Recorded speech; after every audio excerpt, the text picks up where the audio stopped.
what biblical evidence that herbs actually work?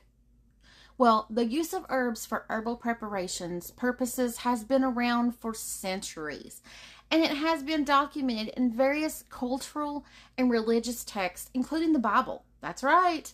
The Bible offers an insightful perspective on the use of herbs and confirms their use in treating various ailments.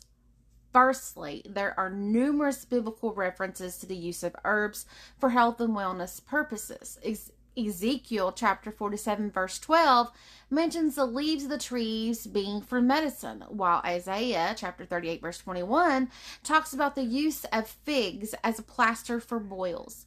Psalms 104 verse 14 highlights the use of herbs for the service of man, and Judges chapter 9 verse 9 talks about the olive tree oil that honors both God and man.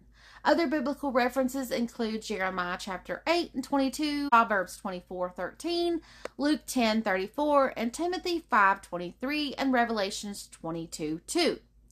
Although some may question the relevance of these biblical references, it is clear that herbs and other natural substances were recommended for injury and illness in the Bible and were used by God's people in therapeutic ways.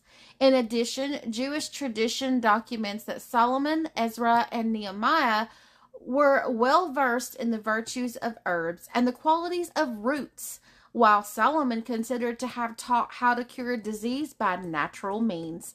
Secondly, the value of successful herbal use is demonstrated in historical and traditional records. Anecdotal evidence, although not as reliable as controlled scientific studies, is consistent over time in many different parts of the world for the same health conditions. This consistency has some clinical value and should not be ignored. Thirdly, when historical and traditional herb use is confirmed by modern clinical studies, are confirming the value of certain herbs, and Christians should be joyful and confident to use the natural herbal preparations created by the greatest physician in the universe. In fact, many modern medicines were created directly or indirectly using medicinal herbs such as aspirin, digitalis, atropine, morphine, and many others.